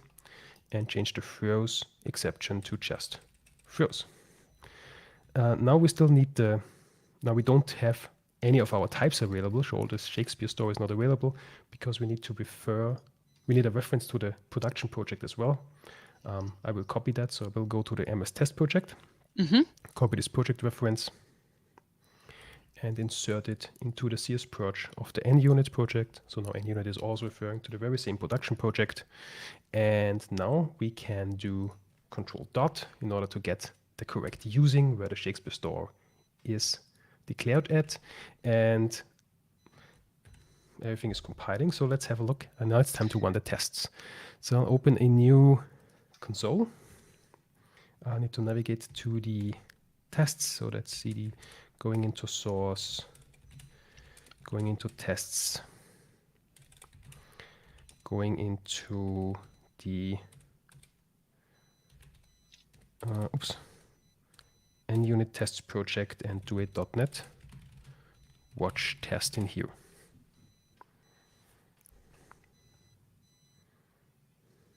And we as well have 26 passing tests. Amazing. We do have some warnings. So, do you want to go to them? No. Go ahead and have a look. I was just wondering. So we literally just changed the attribute names, and I was just wondering if you knew of any sort of other like real differences between it, other than the attributes are called differently. But yeah, we can get to that later. Warnings first. Actually we can. What's the word in English? Hit two birds with one stone. Yes, yeah. 2 birds with 1 stone. Because NUnit also has a set of analyzers. If we have a look at the CS project of NUnit, we not only get the NUnit test framework, with this contains the assert and the throws, also the attributes and the assert dot methods. We have the test adapter, so we'll be able to run it. And also we have a set of analyzers. And those analyzers produce warnings when they detect some patterns that could be improved. And in that case, so assert equal is also available on NUnit, but there is an improvement. So I'll hit, since this code inspection says consider using the constraint model. NUnit has a constraint-based model as well on top of the classic assertion equal model, which basically looks like assert that, where we pass in the actual and then have is something. So if I'll remove the named and hit control dot, use this quick fix. This quick fix is also provided by this analyzer. Wasn't is really awesome. Maybe at some point we will write an analyzer. And now it looks like this. Assert that we pass in the expected is equal to I made a mistake. Assert that the actual, and then we have the assertion with the expected value. So we expect true of this actual value. And this is where the constraint-based models is a bit more readable over the classic assert-based model. Because, well, in here, I tend to always forget, okay, which side is the expected, which side is the actual. But in here, it's rather obvious that, it's rather obvious that the first parameter, the first argument is the actual, and the second one is the expected. And I'll also just transform this to constraint-based models as well. And let's see if we have some other warnings. Here is another warning. So we can actually change this also to the constraint-based model. So now we have assert that the result of is available is false. This is what we expect. And I guess I just hit a bunch of more control dot. So in here we expect that the player name is equal to that play. And another control dot. It actually, there was another, it showed another quick fix, the condensed model. I actually don't know what that is, so let's give that a try. Just assert that. So if we assert that something, I guess we expect true. Actually, I do prefer the the non-condensed way, but yeah, we can leave it Yeah, as an let's example. leave it. And one last time, control dot with the constraint-based model that NUnit has, assert that this exception, the plain name of the exception is equal to what we set up. So let's hit save and have a look at the unit tests, and they're still green. Amazing. Cool. Yeah. Are we ready for the next framework, or is there any more to discover here? Perhaps we come to. We will come there's back so to much more to NUnit. discover. There is, yes. But that's the thing. Well, yes. So we do The have time. the time. So we do have setup because we did discuss in MSTest. We did discuss the so the test initialize and the test. I forgot test Class cleanup. test cleanup. Yeah. Test cleanup for NUnit. The opposite of a setup would be a tear down. And so this setup is now executed for each and every test. We currently have 26 tests in this class, so we will execute setup 26 times. And if we would add a teardown method, public void my teardown method. Now this would be also executed 26 times after each test. And the equivalent to the class initialization of MSTest, which only gets executed once per those 26 tests, would be the one-time setup. And conversely, the one-time teardown is only executed once per this test class, exactly after all of these 26 tests have run.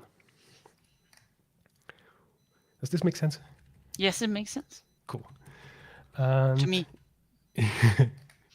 I don't know about any of our viewers. Let us know in the chat if we should jump into some aspects into more detail.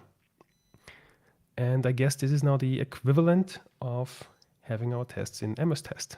You want to jump to xUnit? Yeah, let's go. Let's jump.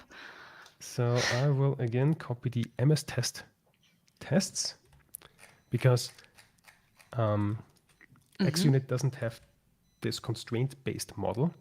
So using the MSTest test is more similar, at least from an assertion perspective. And let's copy them into here.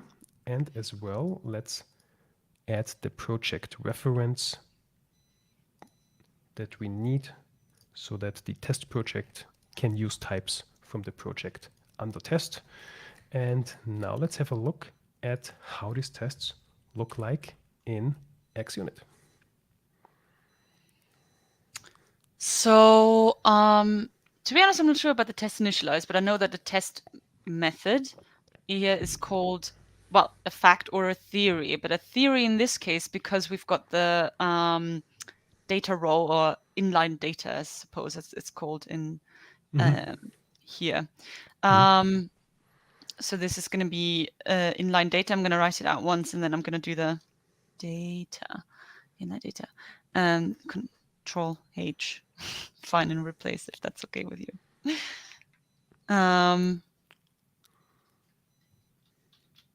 Data row and replace with inline data. Oops. Oh, I missed some. I'll come back to them.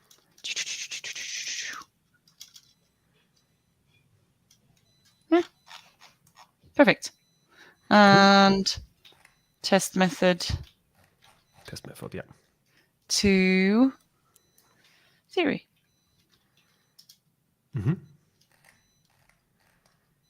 Cool. Perfect. So we got the, you said you can't recall how to initialize? No, I can't. So a test initialize that is run before each and every test. So if we have 26 tests, it will be run 26 times before each test. In xUnit is a constructor. So we have a unit test type here, and we will just create a public constructor for this type and move this implementation into there. And this is now the equivalent to the setup or the test initialize. The equivalent to the teardown, if we want to execute something after each and every test, in xUnit we would implement the iDisposable interface. The iDisposable interface now forces us to implement a method called dispose, which returns void and has 0 parameters. So we can now implement public void dispose, and this would now be executed one after each test. Nice. And okay, so Okay, it doesn't let's go seem to that the next. Yes. assert dot. Let's see what it sort of suggests. Oh my god, equal? Does that sound? I could No. invoke the autocompletion on mine as Yeah. well. Equal sounds like it, yes. Equal, perfect. Oh, it's yellow though. Okay, let's see Ooh, what. yeah, but yellow is just a warning. So because xUnit as well has analyzers in the box, and it will suggest us something. But let's go for that now, and we will then in the refactoring phase have a look at what warnings, because warnings are potentially okay. There may be just a better solution to it. Errors is the ones that will go bad. Well, will go definitely bad. Warnings could also go bad, but under some circumstances, not necessarily. So the next one was also just equal, but I'm already to the assert is false. I'm also going to just see what it has in store for me. False, fabulous. That sounds cool. Sounds about right. And we've got our equal again here. That's again just, oh god, what was it? Equal? Just equal, yeah. Equal. And here we've got is true. I'm going to assume that's true because the other one was just false. Yeah. And here we've got equal as well. Cool. Okay, but the exceptions are still a bit funky. Yeah, so let's have a look what assertions we have on the type here. There is a throws and a throws any. Well, since we have like a specific exception that we want to have, I would say throws would be the more accurate. Let's go with throws first, and afterwards we could inspect what the throws any does. But let's go with the throws first. Yeah. Sorry. Yes, please. Yes, please. Okay, throws, fabulous. And if we have a look at the definition of throws, this now also takes an action just as MSTest does. So we don't need to change the lambda that we set up here. I'm very happy about that. I'm also gonna do that with this one, throws. Cool. And why is this theory, the first theory, we have no inline data, so that doesn't work. So we need to make it a fact. Yes. So if we have a parameterless without any, what's that called? Data. Without any data that forces the test to be executed many times. It's just a fact. Yeah. Cool. I will run that. No, I don't run a test because I first need to set up a command line. So I should be able to do this now. We go into the source. We go into the tests directory. We go into the xUnit test directory and we do .NET watch test. And we would expect 26 tests to pass. Yes, but we still have warnings. Because also xUnit comes with a set of analyzers. If you have a look at this project, they're actually included in this package already. So we get them out of the box. Nice. And it says that we could do not use assert equal to check for Boolean conditions. Use assert true instead. And I wonder if the quick fix actually fixes that for us. Use assert true instead, because we do have a true here. Use assert true instead. And sorry, I hit the wrong key. One more time. Use assert true instead. And the code fixer, because the code fixer, that's just Rostlin code, obviously doesn't remove or rename the named parameter, because this assert true named parameter is called condition. So it doesn't rename the actual here that we had previously. I will copy that code. So in line 30 is what we had before. And in line 31, we have what is coming after the fixer. So what the fixer does is changing the equal to a true and basically removing the first argument. But what it should also do is rename this name also to condition. Perhaps, maybe in a future episode, we could, if we get a little bit more familiar with Roslyn, maybe we could make one episode of submitting a pull request to xUnit and fixing the code fixer. I'll put this on the list to do. It goes right next to the get kicked out of the theater.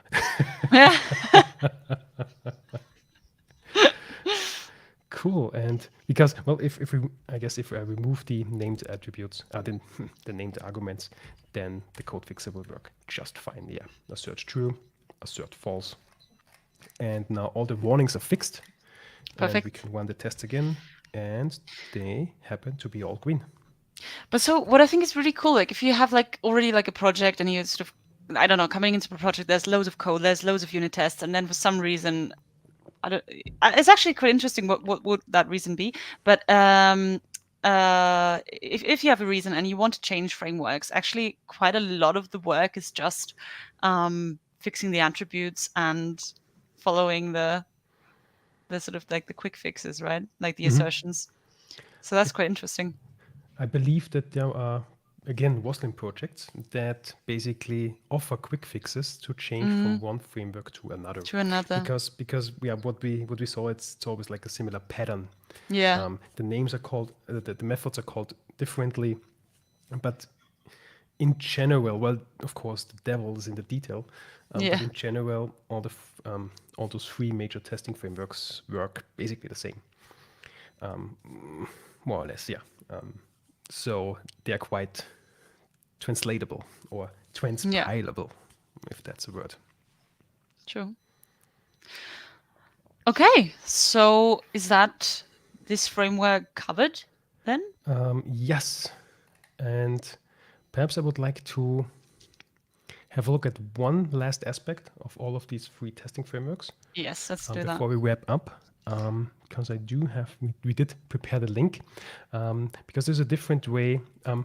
Because what we have in the inline data and in the, actually let's open all three of them. In the inline data, perhaps I should rename the file, that would make it more easy. Oops, I hit Control R and reload me it. out. Oh, my what God, did I do? it's okay. I reloaded I'm now in a different project. That wasn't, I hit Control R. Okay, Control R to rename something works in Visual Studio and in Rider, but it does not work in Visual Studio Code. So that's embarrassing. Sorry. Oh my God, that would be so funny if everything was gone now. No, okay, it's all there. Fabulous. I'll recreate. Now this will be a different link. Don't worry. Oh, you can, I mean, for the last thing, I think. Okay. Sorry, this was not. I wanted to rename the file. So this F2 Visual Studio Take Code the is hint.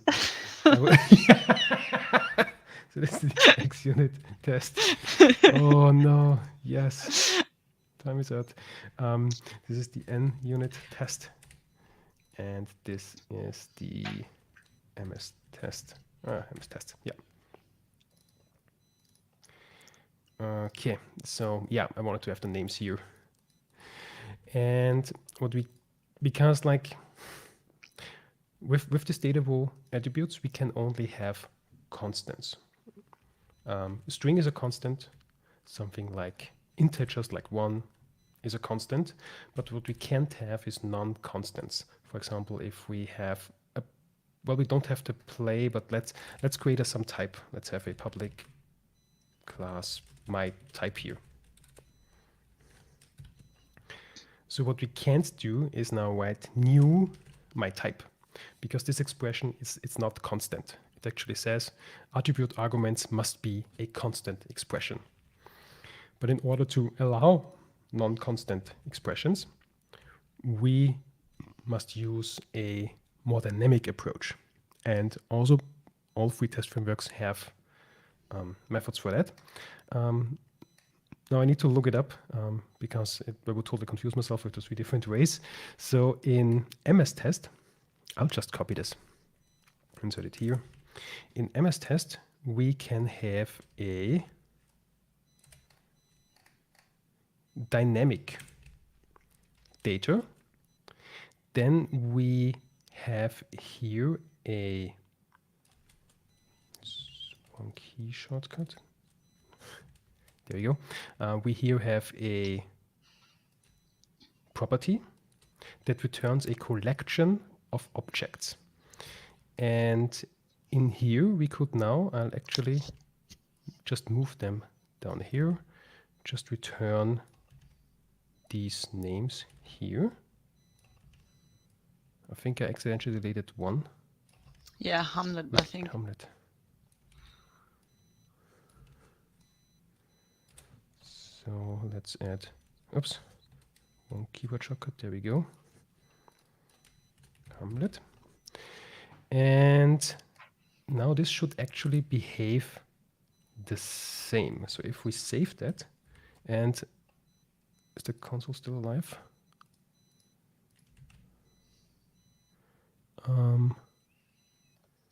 Is this the MSTest? It's so no, it didn't. So there we go. .NET Watch 10. Oh no, okay. CD.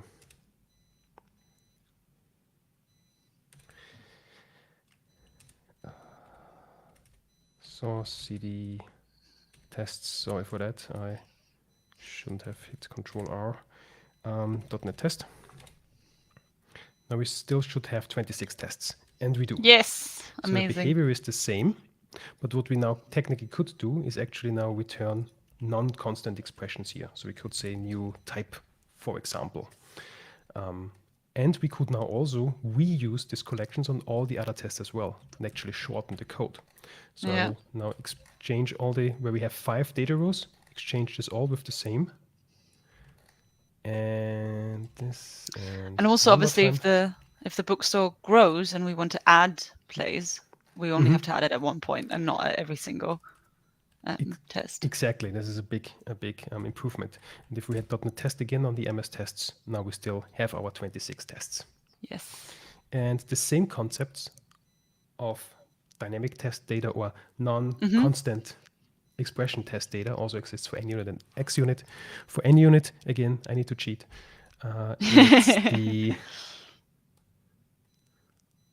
It's the test case source, right? So in here, let's go down. Let's have here our test strings. Okay, we will. I'll get rid of some example code to make it as short as possible. We will yield return our strings. I would offer to help you, but I'm But no I longer kicked you part out. of this. It's good that this video is recorded, so it's documented. Change it to test case source, refer to this member here. And yeah, I need to go to the command line again. CD into the source, into the tests, into the NUnit tests, do a .NET test, and we still should have 26 tests. And we do. Yes. And we could now again remove all the duplication by placing this attribute all over the place. Perhaps I keep it as one because we will check in the example. So for reference, perhaps I will revert. Yeah, so I keep it for one. Yeah, for reference, but reverted the others. And so this is the test case source. I think in that case, we don't need the test attribute in Ooh, NUnit. I think this is optional actually. looks good. Let's give it a try. If it is, run the NUnit tests. It is. Oh, yeah. When using free test frameworks, I always mix up the details. And in xUnit, we have the where is it? The member data, right? So at the bottom, I will create now this theory data. We can add multiple data. Currently, we only have one, so we have one string. And we shall yield return that string 1, 2, 3, 4,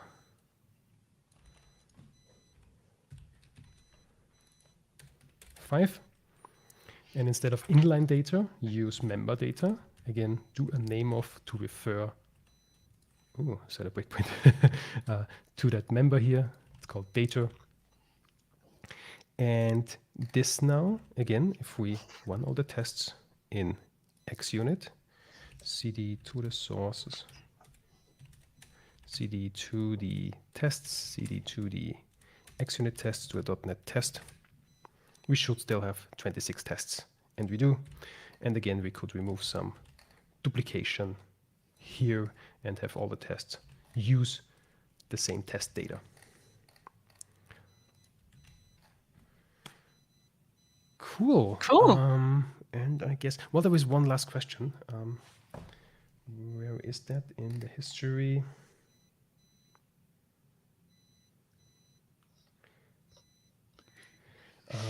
The lifetime of the test types. If I recall correctly, I think per default, NUnit, no, as here we currently in MSTest. MSTest is instantiating the test class, is instantiating a new test class per test. So we every time get a new instance. How could we quickly show that? You know what? Let's show this in the video that we want to refer as well. Yes. So this is this video that it was part of the .NET Devs Austria meetup group, and Andreas is also doing something very similar. He has a split screen of all the free testing frameworks and compares them next to each other. And he also goes into detail about the instance lifetime. Yes. And I want to see, let's see if we get some code next to each other. And what he checks is that all of these tests have some shared member and wants to confirm that they are not, they're always basically reset. So he does an interlock increment here, which basically increases the number from 0 to 1. And in these tests, they will always be 1. So for xUnit, it will always be 1 because each test execution gets a new instance of this class, which means that this state is set to 0, incremented by 1, and will then return 1 each time. The same goes for MSTest. So we have one instance per test. That means we initialize with 0, we increment to 1, and then actually return. But for NUnit, the default behavior is different. NUnit shares one instance per tests. So if we now would run this NUnit test project, it depends now on the order because there's only one instance. Let's say test method 1 is executed first. It will increment from 0 to 1. And because it is reusing the very same instance, now test method 2 would have the 1 and increment it to 2 because every test has the same test instance. And this is shared state between the tests. Now, since a later version of NUnit, this can actually be changed. Is this the NUnit life cycle attribute or something, if I can recall correctly. Yes. So per default, the life cycle is single instance. Every test shares the same instance. But if we want to have the same behavior as MSTest and xUnit, we can use the life cycle instance per test case attribute. So this is the fixture lifecycle attribute. Let's actually give this briefly a try. If we go to NUnit, at the time that Andreas made the video, this feature wasn't available yet. So we can now set the fixture lifecycle and set it to single instance. What we have now is basically the default behavior. All of the tests, all of these 26 tests share the same instance. But if we say this is a new behavior, instance per test case, now it's the same behavior as with xUnit and MSTest. There is now, we basically create 26 instances to run each and every one of these tests. So now they don't share any state amongst each other. Because this actually could have side effects. And actually depending now on the order, if tests share data, now it depends on the order which test runs first, and then the second test may get something that the first test has mutated, which could cause issues if you're depending on the order of tests. And if you run the tests in parallel, then all hell breaks loose. We wouldn't want that. No. Unless at the theater. No. You need to get kicked out as quickly as possible. No! You just don't want to watch the play. You just want to get out of the... Okay, now I embarrassed myself a second time. Or the third time already. Okay. I don't know. But no, that was really interesting. So looking at the three frameworks, do you already have a favorite? Have you got any idea of what we're going to use? Yeah, 2 weeks ago, I was preferring xUnit. Today, now that I did some research on the test frameworks and played around with them, I'm not so sure anymore. It could change any day now. Currently, I do prefer NUnit actually. Okay. Because it offers more, from my perspective, it offers more flexibility when it comes to the life cycle of the tests. Absolutely. But I think for our use case that we will be having, it isn't, we won't need all those advanced scenarios. So I guess for our use case, any of these test frameworks would suit just perfectly. So maybe we can make a more syntactic choice, what just feels right for us.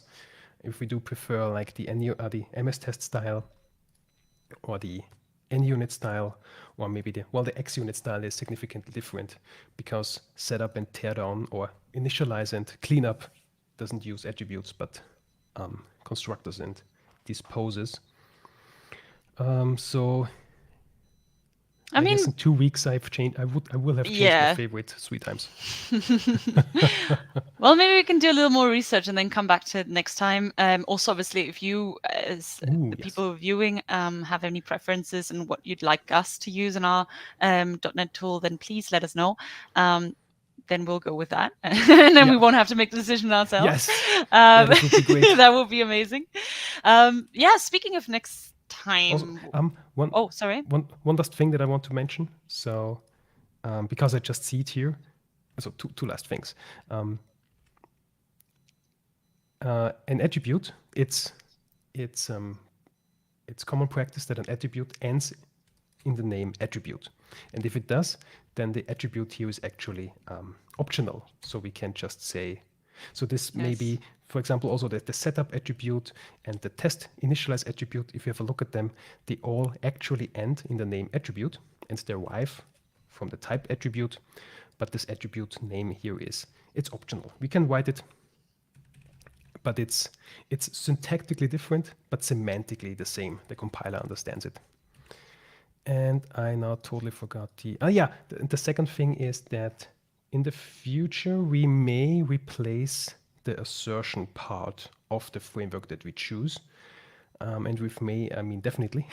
So I already spoiled it previously. We will have a look at fluent assertion, where we then will be using the life cycle, the attributes, and the test, how we arrange test data and such from the framework, but the actual assertions will be coming from a different library, which, in my opinion, reads then very nicely.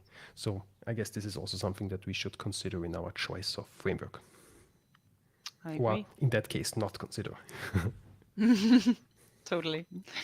But yeah, I suppose we will have 2 weeks to do some research and make up our minds, unless you make the mind up for us, which would be very much appreciated. Please do.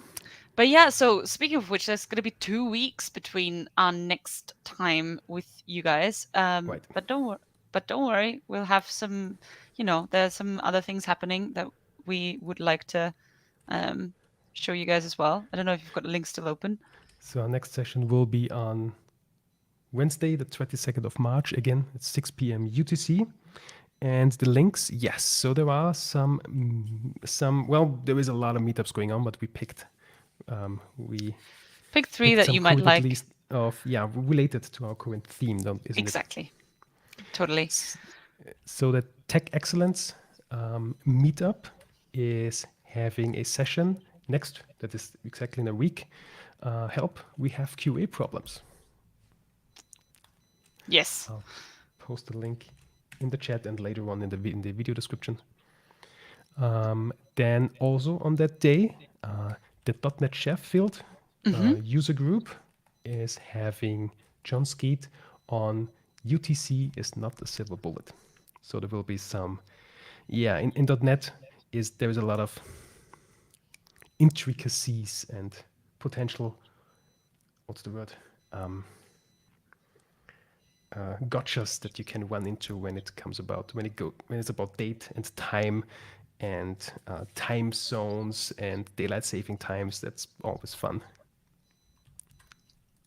That sounds actually really cool. And the third one we would like to suggest is the Milton Keys.NET meetup is having Mark Wendell on OpenAPI. You're doing it wrong. I love that title. Maybe you're actually doing it right. So you can go confirm if you are. Yes, totally. I bet I'm doing it wrong, but there you go. I'll also post the link to the video of the .NET Devs meetup, where there is a very in-depth comparison of the 3 test frameworks, what is similar and what is different between those. And I believe, yes. So what are we going to have a look at not next week, in 2 weeks, on Wednesday the 22nd? That is a good question. Where's my cheat sheet? Oh my god, I can't remember. Yes, absolutely. We're gonna be looking at global usings, right? Or usings? Yes. No. That's correct. So global using That's directives, correct. which will actually then be the segue then for the tool that we want to write with the Roslyn Workspace APIs. Totally. So we want to list the available using declarations that you have in your project. So for example, in here, using flashovertool.core, and we want to count them. How often are you using which declaration in your project? And then later on, in order to later on then convert them into global usings. And what all of that means, we will cover next episode in 2 weeks. And we will also have a look at the .NET 6 feature, what implicit usings are. Well, there are usings that are implicit, but what these are, we will see in 2 weeks. Next time. Cool. Well, thank you so much for joining us tonight. It's been a pleasure as always. I at least learned a thing or two. Maybe you have too. I don't know. And it was super fun. Thank you for everybody who commented. It's always really cool to have interaction with our viewers. That just makes this so much more fun. I mean, it's always fun. We always have a good time. But this is just, it's really, really nice to hear from you guys. So thank you so much for that.